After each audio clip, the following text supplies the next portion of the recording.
Beleza? Olha como é que tá saindo aí no Instagram. Olá, boa noite. Peraí, Reinaldo, Andréia. Tia, tá assim. Oi, Sabrina, beleza? E aí, beleza? Aqui, vira pra cá.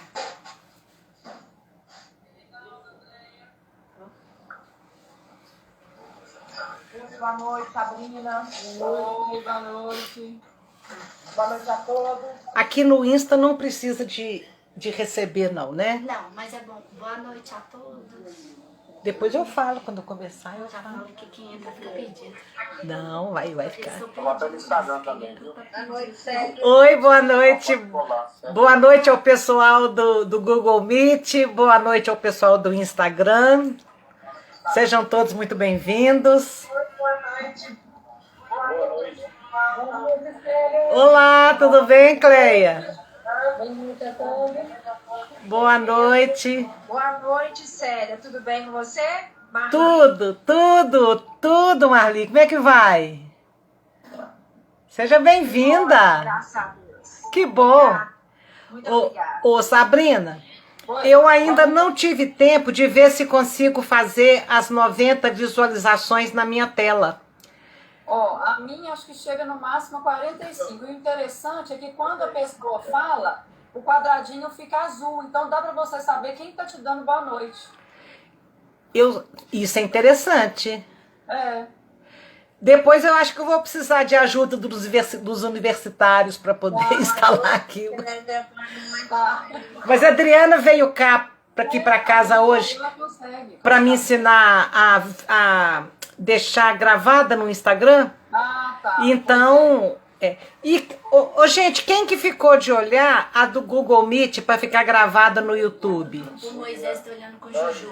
Ah, é Moisés e Juliana. É. Pro YouTube liberar. Boa noite, Amarilda e Aninha. Hoje a Aninha foi a produtora artística, ela que escolheu a música. O gato.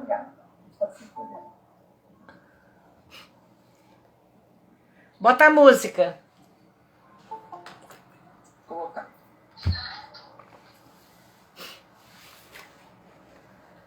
Talvez nunca tenha te contado exatamente o que você pensa, transmite automaticamente. Que isso? Alguém tá falando, né? Alguém tá explicando, mas eu não tô conseguindo entender.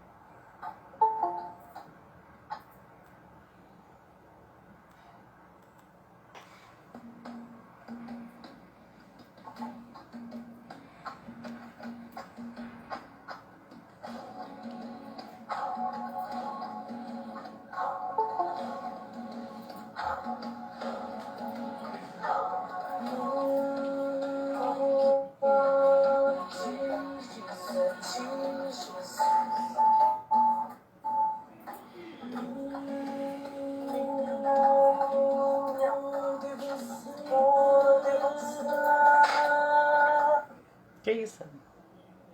Dá pra ouvir. Parou? Ah, parou. Travou. Não, pausou sem ela querer.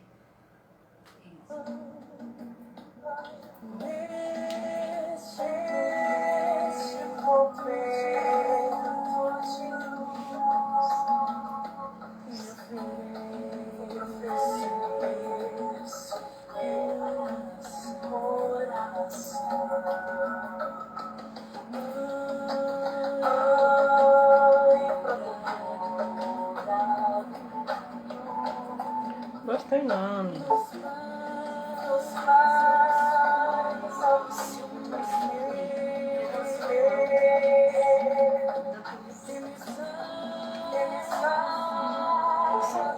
Deu pra ver.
cenário aqui. Posso?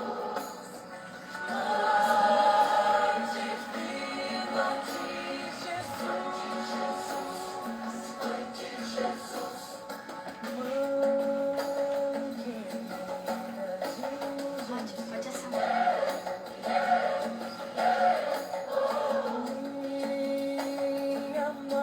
5 pessoas estão pedindo para solicitação para participar do seu vídeo ao vivo. Como é que eu... Senão elas vão entrar e vão conversar com você. Pois é, mas como que eu... Como você faz? Eu vou você clicar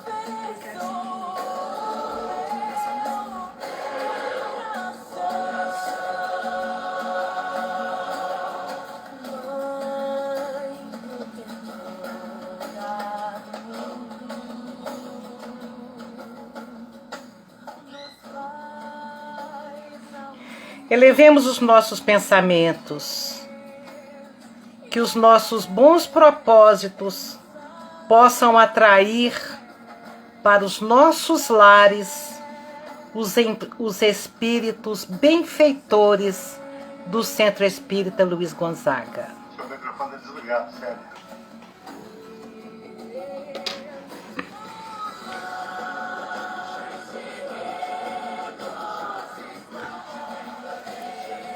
Obrigada, Lil. Vamos elevar os nossos pensamentos, que nossos bons propósitos possam atrair para os nossos lares, neste momento, os benfeitores que nos assistem no Centro Espírita Luiz Gonzaga. Que eles possam se utilizar das boas energias que nós emanamos agora, ao ouvir essa oração tão linda sobre a Mãe de Jesus. Neste momento em que louvamos a Deus, nosso Pai de infinita misericórdia e bondade, que louvamos Jesus, o nosso amigo e mestre de todas as horas, neste momento que o nosso coração louva a nossa Mãe Santíssima. Que essas energias que nós emanamos sejam levadas a todos os enfermos do corpo e da alma, recuperando, Mestre amado, a saúde daqueles que a divina providência entender que possam ser auxiliados. Suplicamos, Senhora, reiterada e particularmente, por todos os corações enlutados. Auxilia aquelas pessoas que choram silenciosamente a partida de seus entes queridos. Diga, Senhora, nos ouvidos dessas pessoas, que a vida continua, que esta dor passa, que só o reino de Deus é bastante forte para permanecer em nossos corações como farol divino. Que assim seja para sempre, que assim seja. O nosso tema de hoje é ascensão, assunção ou desencarnação de Nossa Senhora. É um tema que a gente pesquisou bastante para trazer tudo assim que estava ao nosso alcance sobre a desencarnação de Nossa Senhora. Os evangelhos canônicos normais do Novo Testamento, os evangelhos apócrifos, a tradição oral, nada tem informação de como Maria morreu. Atualmente, Jerusalém e Éfeso disputam o cenário de sua morte, mas não existe uma prova concreta sobre isso. Nada sabemos da história sobre a desencarnação de Maria como fato histórico. Agora, como dogma, tem muita coisa por aí. Então é muito estranho, né, o nosso título da palestra de hoje, chamar Assunção ou Desencarnação, e falar em desencarnação de Nossa Senhora é uma coisa estranha, porque ninguém parou para pensar nisso, né? a palavra desencarnação e assunção numa mesma frase é estranho, porque o cristianismo tradicional só fala da assunção, desse dogma. A assunção de Nossa Senhora é uma solenidade que a Igreja Católica comemora no dia 15 de agosto. E é uma data que a gente respeita, né? Respeita. Tudo alusivo a Nossa Senhora, não importa se é da nossa crença ou de outra crença, nós vamos lidar com o assunto com maior respeito, porque era assim que Chico Xavier fazia. Quando eu estava com Chico por ocasião do desencarne do meu filhinho, na década de 80, ele falou comigo assim: o seu filhinho escolheu uma data muito bonita para voltar para casa. Ele escolheu o 15 de agosto, dia consagrado a Nossa Senhora. E nós espíritas, nós não temos essas datas sacramentais, nós não celebramos essas datas sacramentais. Mas a figura da Mãe de Jesus e tudo alusivo a ela ficou no coração do Chico com o respeito e a tradição que a mãezinha dele lhe passou. Porque a mãe dele era devota de Nossa Senhora e passou esse engendrado amor da Mãe Santíssima ao Chico. Por volta do ano de 1600, São Francisco Sales escreveu sobre a Assunção de Maria. E é uma coisa muito bonita o que São Francisco Sales escreveu. Ele disse: levando sempre em seu coração as chagas do seu filho, ela padecia essas chagas sem se consumir. Ela sofria sem morrer e, por fim, morreu sem sofrer. E ele escreve, olha que coisa interessante, você não está descrevendo aqui um fenômeno mediúnico. Ele escreve assim: finalmente, há tantos assaltos. Então, ele continua, o amor a venceu e conseguiu levar sua benditíssima alma. Olha o que ele escreve. Ele escreve que Maria manteve viva na sua memória e no seu coração as chagas de Jesus, o sofrimento de Jesus. Que ela sempre pensava nisso, mas ela não se consumia por causa disso. Ela sofria, mas não se consumia. Depois ele usa um jogo de palavras muito interessante, porque ele fala, ela sofria sem morrer e por fim morreu sem sofrer. Depois ele fala que essa morte veio para Maria depois de voos espirituais, arrebatamentos, êxtases. Isso aí é desdobramento. Ele admite que a alma de Maria era capaz de sair do corpo e viajar pelo espaço, que ele chama de arrebatamento, e nós chamamos de desdobramento espiritual. E ele faz um elogio a Maria e fala que finalmente, quando ela morre, ele diz, finalmente ela se rende ao assalto do amor. O amor a venceu e levou a sua benditíssima alma.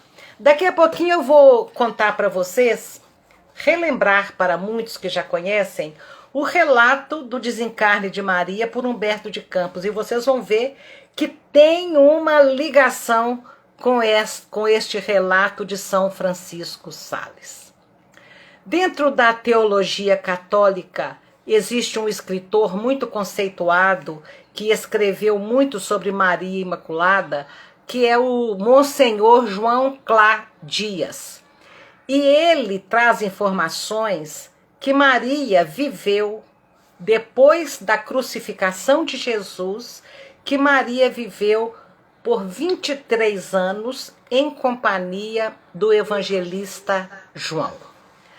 As tradições cristãs revelam que Maria ficou realmente sob o amparo de João, e a gente sempre pensou que, eu pelo menos sempre pensei que ela foi para Éfeso, mas Emmanuel nos diz que Maria ficou sob o amparo de João tanto em Éfeso como em Jerusalém, atendendo às orientações de Jesus, que pediu João que tomasse conta da mãe dele.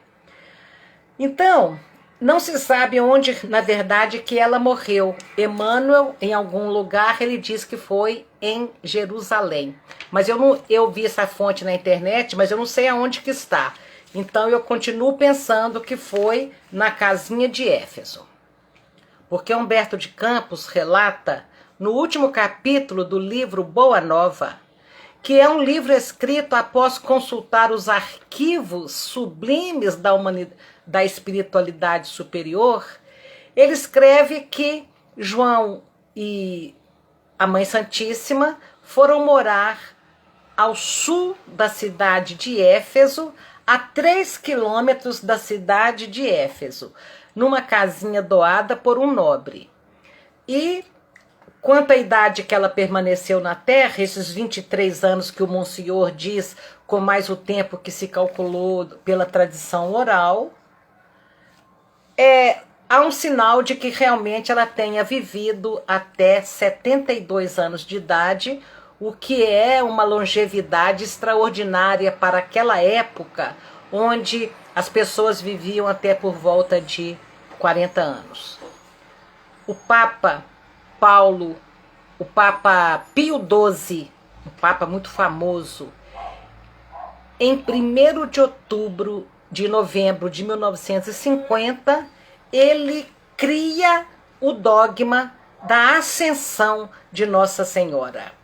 E depois essa ascensão vira a assunção. E há uma diferença teológica nisso aí, mas nós não vamos entrar em detalhes porque não vai fazer falta para a nossa compreensão.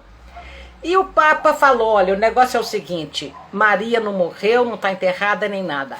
Ela ascendeu, ela subiu aos céus em corpo e alma. E isso vigorou por muito tempo. O Pio XII, o papado dele, durou de 1939 a 1958. Então, nós respeitamos profundamente a intenção do Papa Pio XII em, com este dogma, exaltar a Mãe de Jesus.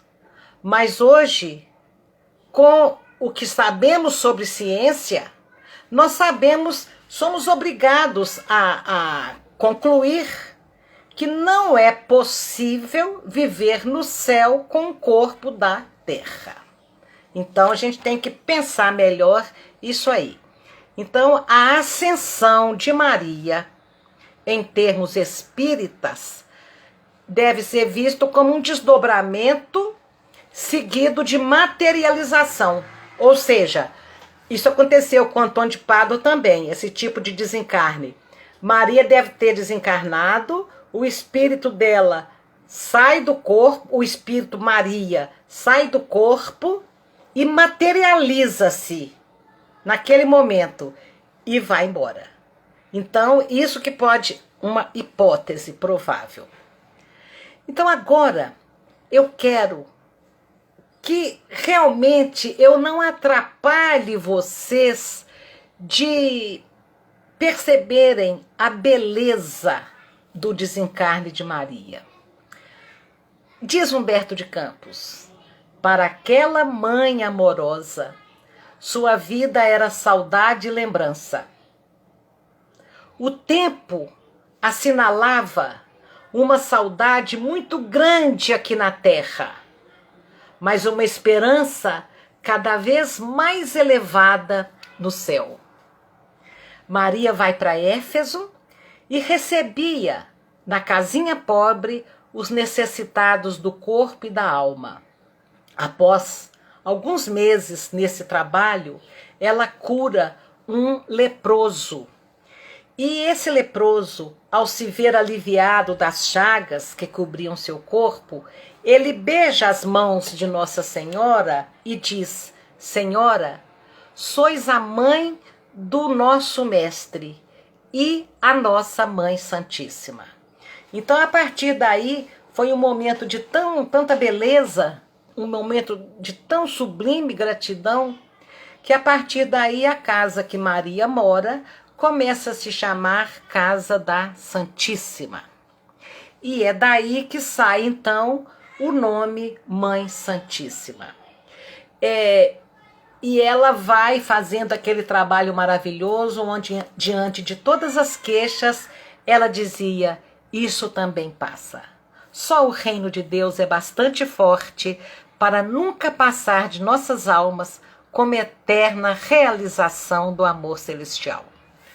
Então, ela morava na casa da Mãe Santíssima. A casa era conhecida assim, Casa da Santíssima. Os dias, as semanas, os meses foram passando. E olha que foram 23 anos. Os anos foram passando. Maria não se esquecia do filho nem um instante. A velhice dela, segundo Humberto de Campos, a velhice de Maria seria hoje como ter 90 anos, quase 100, os 70 daquela época, pela medicina daquela época, pelo estilo de vida daquela época.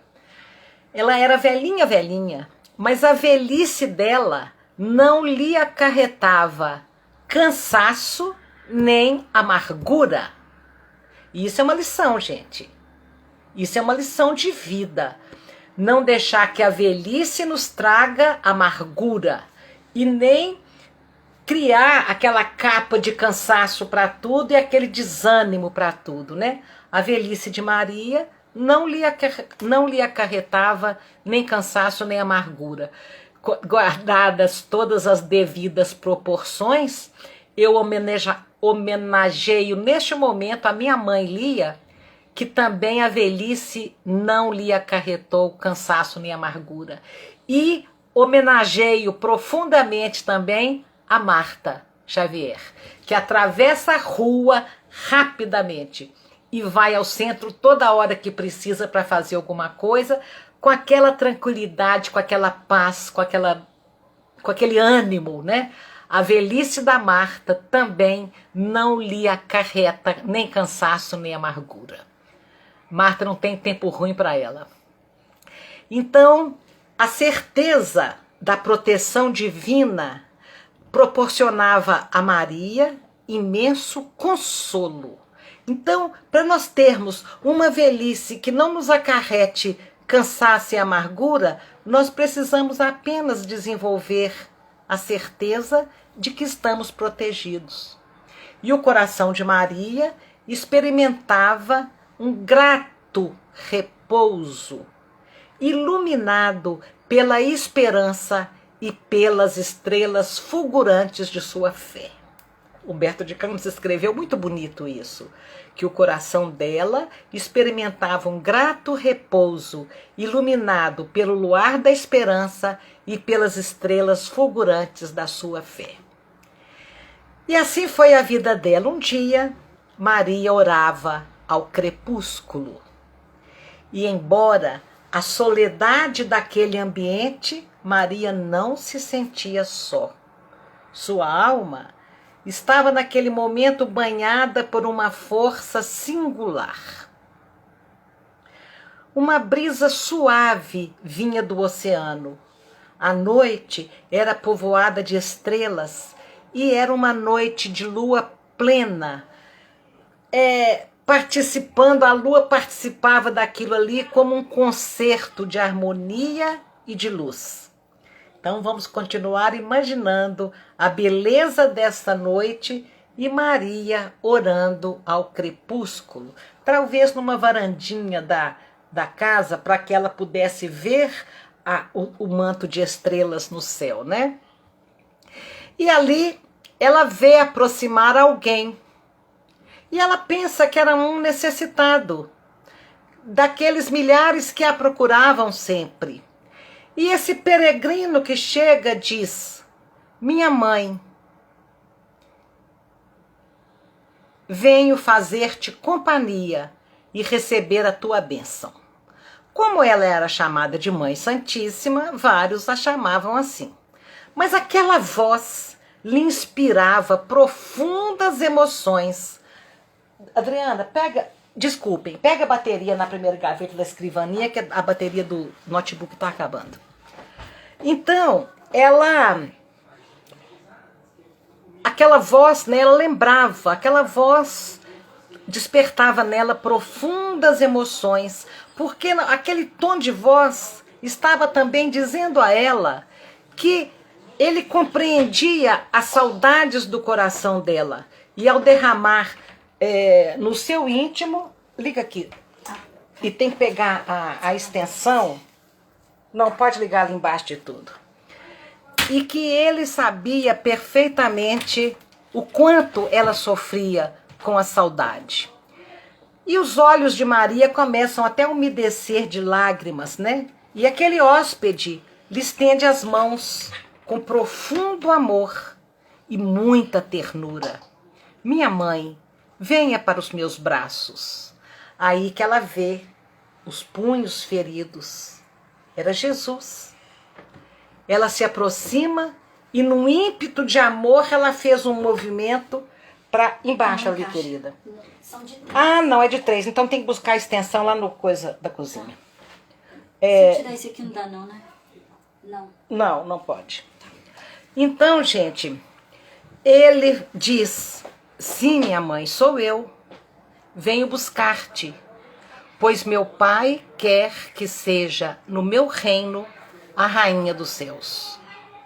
Maria cambaleia, tomada de inexprimível alegria. Ela estava se sentindo muito aventurada, bendita, mais do que nunca bendita entre as mulheres.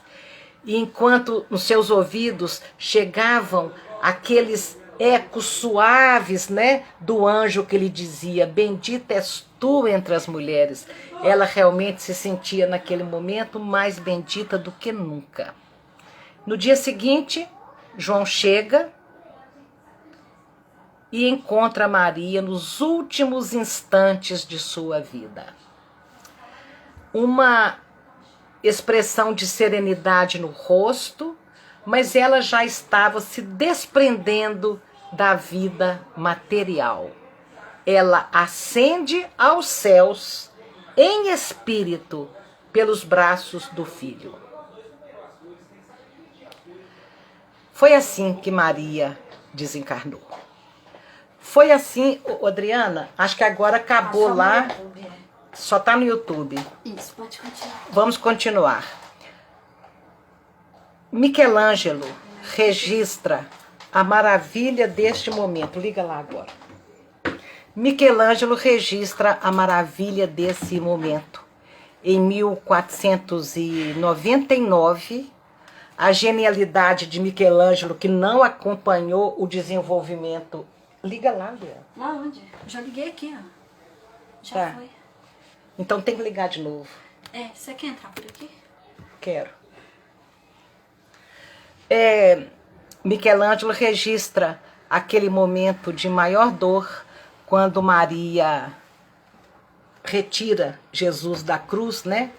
E ele escreve então a Pietà. Ele esculpe a Pietà. E sobre Michelangelo, já voltamos? Ô, gente, o pessoal do Google Meet aí, me desculpa, a bateria acabou, eu não vi. E agora eu peguei aqui o outro notebook de Adriano, vai ficar meio estranho, vocês me perdoem. Mas eu falava do papel da arte, né? Para consagrar ainda mais tudo que Maria representa para nós. Michelangelo, em 1499, ele esculpe a mais bela obra dele, né? E Michelangelo, a genialidade dele não acompanha o desenvolvimento espiritual. Ele era muito mais gênio do que puro. Ele era intratável, ele era arrogante. Tanto é que ele renasce 300 anos depois, aproximadamente, como Antônio Francisco Lisboa, o Aleijadinho. Ele vem renascer aqui em Ouro Preto, Minas Gerais, através da doença, da pobreza, da cor da pele, ele purgar um pouquinho dessa arrogância. E mesmo ele sendo arrogante, ele foi capaz de retratar um dos mais belos momentos da arte ao retratar o momento em que Jesus, recém-descido da cruz, vai para os braços de Nossa Senhora. E Michelangelo chama essa escultura de Pietà, porque naquele momento eles faziam alusão à pena que ela sentia, a pena, o pesar dela, né, de estar ali com o filho nos braços. Eu queria ter pedido a Adriana para expor para mim a Pietà de Michelangelo, se Sabrina conseguir seria ótimo, porque é uma escultura que ela fala por si só, pela força da expressão artística que ela tem. E é a mais famosa escritura de Michelangelo e é a única que tem uma faixa passando na frente onde ele assina a sua obra. Durante todos os séculos, as petições, as orações feitas por todas as pessoas na Terra, dirigidas a Maria, elas elevam aos planos superiores da vida e são acolhidas pelas emissárias de Maria. E são atendidas por essa grande legião de Maria, que todas têm o critério da verdadeira sabedoria no atendimento às petições. A Maria não pode ser vista como aquela advogada nossa, no sentido de eu posso estar errada, que ela vai me defender. Ela vai fazer coisas que eu estou pedindo, ela vai arrumar um jeitinho, né, de burlar a lei. Considerando que alguns advogados podem fazer isso, com licença de todos os advogados que estão me ouvindo. Mas se é alguém que sabe como é que burla a lei, é advogado, porque nós nem conhecemos a lei. Então, é com vocês mesmo, Adriana. Então, nós sabemos que do plano espiritual, Maria dirige várias organizações de socorro aos necessitados, principalmente aos suicidas, atendidos em instituições espirituais, como, por exemplo, o Hospital Maria de Nazaré, que nós temos notícia dele no livro Memórias do Suicida, e na Mansão da Esperança. Então, tudo isso que eu queria trazer para vocês, e eu termino dizendo que quando amanheceu o dia, após aquela visita de Jesus, elevou-se no céu a soberana Senhora, onde tantas vezes ela chorou de júbilo, de saudades e de esperanças sem o Filho amado. Que Jesus é colocado nos braços dela e a partir daí ela passa a ser mãe de todos nós. O choro silencioso dela por ter segurado em seus braços o corpo machucado de Jesus tem atravessado os séculos, consolando a todos nós cujos filhos partiram, mas também consolando a todas as famílias que sofrem muito mais por verem seus filhos e seus entes queridos crescerem e viverem num mundo ainda tão impiedoso e muitas vezes tão cruel. Então vamos inspirar do seu martírio de angústia e saibamos encontrar, como ela encontrou, na esperança e na fé, no amor e no trabalho, o lenitivo para os males que nos afligem. E vamos deixar ressoar sempre no recôndito de nossas almas a voz sublime de Maria, dizendo: calma, minha filha, isto também passa. Que Jesus nos abençoe hoje e sempre. Vamos ouvir a prece.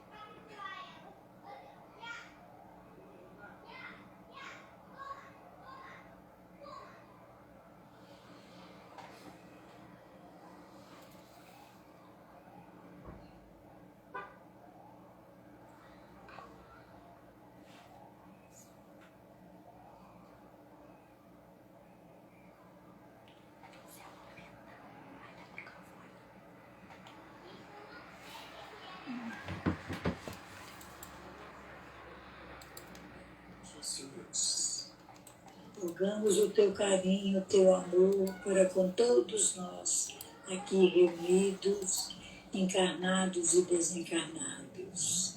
Que a tua paz, Jesus, o teu carinho, continue em nossos corações, fortalecendo. Nosso Pai que está no céu e em toda parte, santificado seja o teu nome, em louvor de todas as criaturas. Venha a nós o teu reino de amor e sabedoria. Seja feita a sua vontade acima dos nossos desejos, tanto na terra quanto nos círculos espirituais. O pão nosso de corpo e da mente, dá-nos hoje, Senhor. O perdão para nossas dívidas, assim como nós perdoamos os nossos devedores, e não nos deixeis cair em tentação. Livra-nos, Senhor, de todo mal, que ainda reside em nós mesmos, porque somente em Ti, Pai, brilha a luz eterna do reino e do poder, da glória e da paz, da justiça e do amor, para sempre, que assim seja. Com esta prece, Jesus, nós os agradecemos novamente por tudo que recebemos de vós. Rogamos o teu carinho para com todos nós aqui reunidos. Que a tua paz, Jesus, continue em nossos corações, fortalecendo a nossa fé e a nossa compreensão. Muito obrigado, Jesus. Uma boa noite a todos e que Jesus nos abençoe, nos ilumine e nos dê sempre essa oportunidade de estar aqui nesse momento. Boa noite a todos e que Jesus, na sua infinita bondade, ilumine o coração de todos que aqui reunidos. Graças a Deus, que assim seja. Graças a Deus, Marta. Eu peço desculpa a todos pelo transtorno aí da bateria. E, Dri, não quero que deixe gravado no Instagram nada hoje, não, porque foi muito bagunçado. Então tá. Boa noite a todos. Boa noite. Boa noite para Boa todos. noite. Muito obrigada, pessoal. Boa noite. Boa noite pela primeira vez. Fiquei muito feliz. Boa noite a todos. Boa noite a todos. Quem é? Boa noite a todos. Seja na paz. Boa noite. Boa noite a todos. Boa noite. O que é, Dri? Ô, Célia, eu coloquei a imagem da escultura, muito bonita. Não sei se você chegou a ver. Que Vi, passou, vi, mas foi linda. ótimo. Foi ótimo. Nossa, eu queria ter falado onde que ela estava e onde que estava o túmulo de Maria. Esqueci. Dá tempo. Não, eu vou falar para um pouquinho que ficou, né? Aquela escultura está na Basílica de São Pedro, no Vaticano. E o túmulo de Maria, eles arrumaram um túmulo para Maria, no Vale do Cedron, na parte baixa de Jerusalém. E tá lá a Maria, o pai, a mãe, uma beleza que eles fizeram ali, mas eu tô achando que ela não tá lá, não. Então é o túmulo dela lá no Monte das Oliveiras, né, no Vale do Cedron, sei não, mas tem um túmulo de Maria. E ninguém nem sabe se ela morreu exatamente, foi em Jerusalém ou foi em Éfeso, né? Então não sabemos. Mas tem um túmulo que é visitado. Maravilha. Obrigada. Boa noite, caros. Boa Célia, noite. eu acho que naquele livro do Francisco de Assis, se eu não me engano, o Miramês fala que foi em Éfeso, mas o Miramês que fala, né? É, o Miramês que fala. E depois ele mesmo ditou uma história maravilhosa, o livro Maria de Nazaré. Comprei. Indicação sua, comprei. Vou começar a ler. Ele escreveu aquele livro que não é que não tenha credibilidade, mas ele deixou aquele livro mais de 20 anos sem editar. E quando ele desencarnou, é que a Joselma Maria Coelho, que cuida da pomada, recebeu um recado dele que podia levar o livro para edição. Então, porque poderia ser muito problemático, ser muito polêmico, podia ser polêmico. É claro, até Humberto de Campos dizendo como é que Maria desencarnou é polêmico, né? Então, É polêmico porque existem outras fontes dizendo... Não, o livro foi publicado muito tempo depois que ele escreveu. Foi, ele guardou esses manuscritos por 20 anos aproximadamente. E quando ele... Um dia, Joselma falou com ele, ô João, não está na hora ainda não de publicar? Ele disse, não, ainda não. E depois ela recebe um recado que estava na hora de publicar o livro. E ele já tinha, o João Nunes já tinha desencarnado. Já. E é um livro belíssimo, né? É um livro belíssimo. Ah, pois é, eu tô doida pra começar a ler. Mas com todo respeito, para mim, a psicografia... O João Nunes era amigo dos meus pais, era amigo do Chico, era um homem muito sério. Uhum. Mas eu sou tão fundamentalista nesse ponto que eu prefiro divulgar com tranquilidade e certeza a psicografia de Chico Xavier. Porque aí ninguém vai ficar me batendo, entendeu? Entendi. Não vou virar caixa de pancada. É. E isso atrapalharia a divulgação da mensagem que a gente quer levar, né? Uhum. E aí no livro Maria de Nazaré, ele reafirma que foi em Éfeso. Não sei, não lembro, tem muito tempo que eu li. Ah, tá. Só estou dizendo que ele deve afirmar, né? Porque é o mesmo espírito. Quer fechar? Quero. Boa noite a todos, então, que ficaram por aí. Boa noite, obrigada. Um abraço a todos. Tchau, pessoal. Até quarta. Boa noite. Boa noite, Lúcia. Vamos ver se a gente fosse Eu não gravar vou como é que salvar, fazia. mas isso. Vamos ver. É aqui que você aperta? É.